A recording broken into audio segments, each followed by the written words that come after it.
Our first lesson will be on the posture checklist. This will be the foundation on which everything else is built. Start with the feet.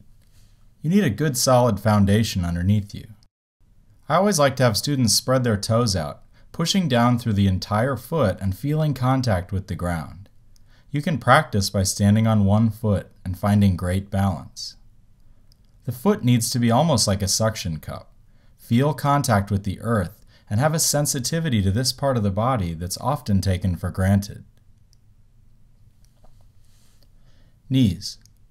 Start by locking out your knees, and then bending them, and then straightening them but not locking them. We're looking for a nice long body line, and the knees are an important part of that. I like to teach students to have a little bit of tension in the back side of the knees to help lengthen this area as much as possible. But if you lock your knees, this becomes very uncomfortable and creates lots of issues like fatigue, poor circulation, and difficulty moving. Hips. I like to ask students to pretend that their hips are like cereal bowls, filled with cereal and milk. You can rotate your hips forward, spilling cereal and milk out the front side, and you can rotate them to the back, spilling milk out the back side as well. We like to keep a neutral hip position where no cereal or milk will be spilling out the front or the back.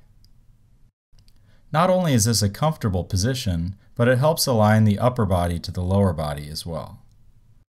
Most students stand with an arched back, which really sticks the rear end out and spills cereal out the front side.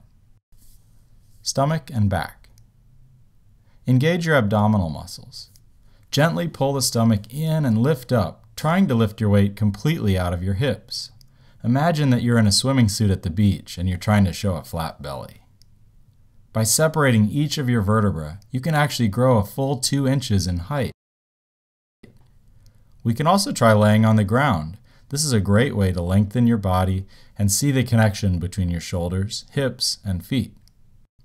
In addition, you could sit cross-legged on the ground and really try and lift your head as high as possible. Chest. Lift your chest and open up the chest cavity. This is accomplished by taking your breastbone and lifting it up and out. You want to show your power. Shoulders. Often, when lifting the chest and lengthening each vertebra, students will mistakenly lift the shoulders as well. You want to make sure that you keep your shoulders as far away from your ears as possible. The idea is to have broad shoulders, but lightly pull them. This will help you keep relaxed while you breathe and play your instrument. Don't make any extra tension. Have somebody look at you from the side and see if your shoulders are still in line with your hips and your ankle bones. Stack it up in a nice straight line. Neck. I always like to look for a long neckline. Keep your neck long and lengthened and your ears as far away from your shoulders as possible. Chin. The chin can be level or elevated slightly, but the main thing is to pull it back, making sure that your ears are in line with your shoulder blades and your hips. Many students tend to stand with their head and chin way too far forward. We call this the turtleneck. When your ears are in line with your shoulders and hips, this makes you look taller and projects more power. Eyes. This might be the most important part of your attention position, making sure that you're focused, but also you have intensity and purpose, not just a blank stare. Arms. Many times you'll be practicing without your instruments in your hands.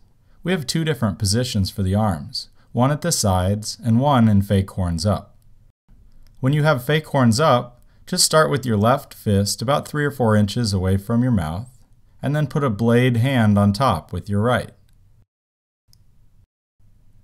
The arms create a triangle with sharp, crisp lines.